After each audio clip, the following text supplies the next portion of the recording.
Chapter 3. 18 months later. Back to hell. Amira's point of view. Yeah?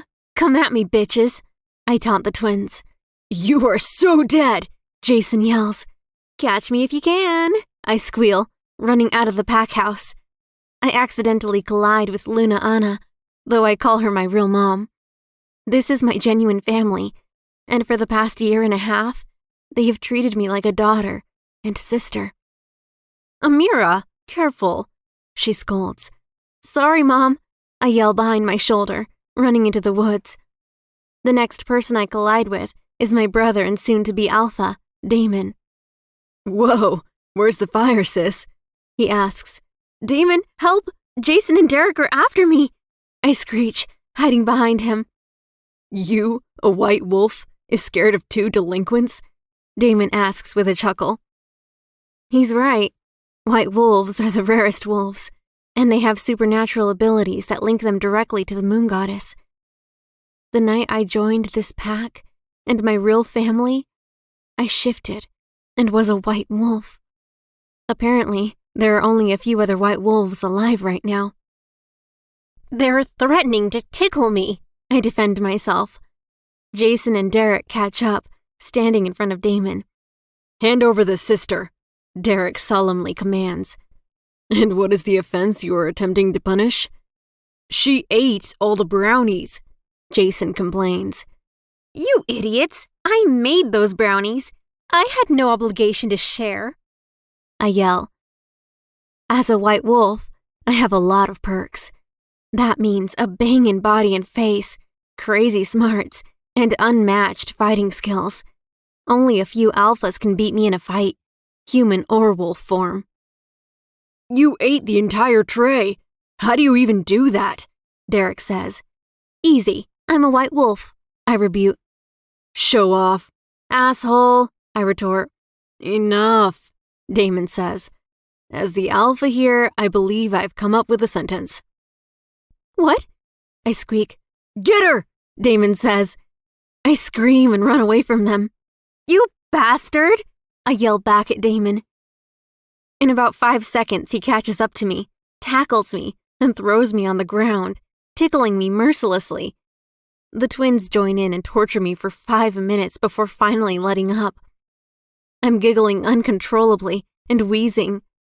Boys, Amira, training time, Dad bellows.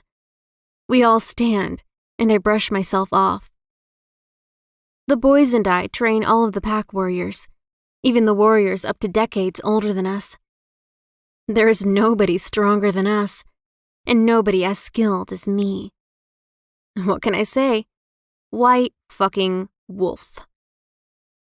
As we start walking back to the pack house, I jump onto Damon's back. Brat, he says. Bitch, I retort. That's kind of our thing. I'll do something silly and Damon will call me a brat, and I'll retort with bitch.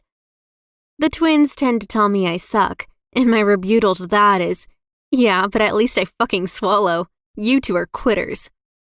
Once we get to the pack house, I go upstairs to get dressed, and the boys go to lead warm-ups.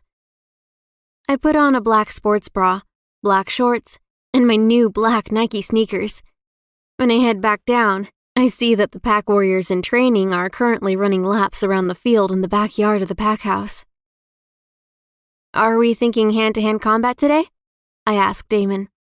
Yeah, we've been practicing in just wolf form too much recently. Let's just go for hand-to-hand. I nod. Once warm-ups are over, I step up. All right, ladies. I call the guys and girls ladies. What? They act like bitches.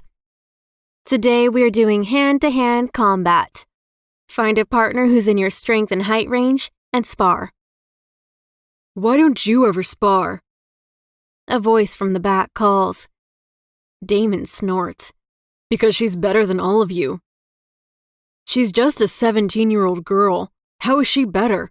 I bet I could take her down. I recognize the voice as a 22-year-old named Weston. All right, come here then, I invite him. He walks up past all the other warriors, and stations himself in front of me. "Since I'm a gentleman, I'll let you have the first move," I say. He attempts to sweep my legs out from under me, and I jump to avoid that. While in the air, I deliver a strong kick to his diaphragm, sending him sprawling to the floor. He hops back up as I examine my nails. This time, I strike first, delivering a punishing right hook to his jaw. He gets ready to throw a punch, so I do a backflip away from him, and when he runs at me, I sweep his legs out from under him. He falls face first onto the ground, and I straddle him, twisting his arm back. "Call Uncle whenever you've had enough, sugar," I tell him. I've taken to calling boys sugar. It also helps because I can't remember most of their names. When he doesn't say anything, I snap his arm. "Uncle!" he shouts. "Someone get the fucking pack doctor. We have a lady down," I comment. "You are such a badass," my best friend, Samantha, squeals while running up to me. I laugh and hug her. "Thanks, babe." "Attention all warriors," my dad's voice carries throughout the training field. "As you all know, there has been issues among surrounding packs with insufficient training. In other words, some packs are ridiculously vulnerable to threats of rogues. Since packs look to us to keep order and to help, we will be sending warriors to train other packs. I will list names and locations now." Oh shit. Please don't send me to Red River Pack. Anywhere but there. "I'll start out with my children. You will be sent to the pack that needs the most help because of how big their numbers are." Please, not Red River. Please, anywhere but there. "All 4 of you will be going to Red River Pack." A collective gasp falls over the crowd. Although it is a pack secret, all of the warriors know my background of bullying and ended up being the mate to Erebus. They are all sworn to secrecy because I can't afford for Erebus to know my location because I know he'll come looking for me. "Are you kidding?" I say.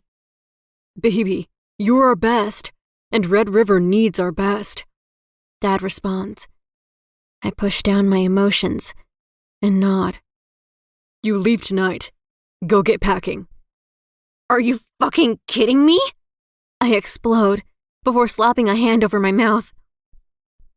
Although the alpha is a true father, he is still an alpha, and I respect him in public. I still respect him in private, but talk back like any daughter. Instead of anger that I expect from him, I see empathy in his eyes. "You will have your brothers with you, honey. It'll be okay." Without thinking twice, I set the pile of wood stocked up for bonfires about 50 feet away from everyone on fire. "Fuck," I whisper. I am still learning how to get my power over the elements under control. I douse the fire with a bunch of water I create out of nowhere. With that, I run into the trees. Being a white wolf, my clothing is intact when I shift, so I never have to worry about that. So instead of stopping to strip, I change right into my wolf. I run and run and run until I reach the edge of our territory. There's a lake that marks it. I shift back to human. In the last 18 months, I've seriously taken up ice skating. I've actually had multiple offers to join the Olympic team, but never accepted. I pull out a pair of ice skates I keep under a tree and freeze over the lake with a swish of my wrists. For a few hours, I just skate around the lake, practicing jumps and twirls and everything else I enjoy. It's only after I've thoroughly tired myself out that I jog back home in human form. Dad's sitting in the kitchen, going over some paperwork when I get back. "You leave in an hour and stay for a few months, maybe more depending on the help they need. Your brothers will be ridiculously protective of you, so you don't need to worry. Go pack. You can take your car." I sigh. "Okay, Dad." I trust this is for the best. But I can't promise that I won't beat some bastards senseless. Dad smiles. I'd expect nothing less. About an hour later, at 7 p.m., we start the 2-hour drive to Red River Pack. Apparently, 𝑳𝑰𝑺 has now stepped up to Alpha, so he'll be the welcoming committee for my brothers and I. Thankfully, we also have Samantha and some warriors with us, so it won't be lonely for me. I've changed a lot in the last 18 months. I'm 5'5", a double D cup, a tiny waist but a solid ass, toned legs, and lean but strong muscles everywhere. Waist-length chestnut-colored hair, bright green eyes. I'm fucking hot. My brothers constantly threaten off suitors. Hopefully 𝑳𝑰𝑺 won't recognize me. "Antha, get in the fucking car!" I call out to my best friend my nickname for her. "Coming, Mira," she responds with my nickname. She swiftly drops her bag into the car and takes a seat in the passenger seat of my BMW X3. We listen to music the entire ride and are mostly silent. "I saw a skating rink on Google in the Red River Territory," Antha says. I nod. "Yeah, I used to skate there. I'm friends with the owner. Hopefully he'll still let me skate after hours so I can blow off steam." She nods. "So you really can't feel the mate pull?" she blurts out. I laugh. "No, 𝑳𝑰𝑺 can, but I don't feel shit. The only way I'll actually start feeling it is if he marks me, which is definitely not going to happen." "I hope he rots in hell," Antha asserts. "Me too, babe, me too."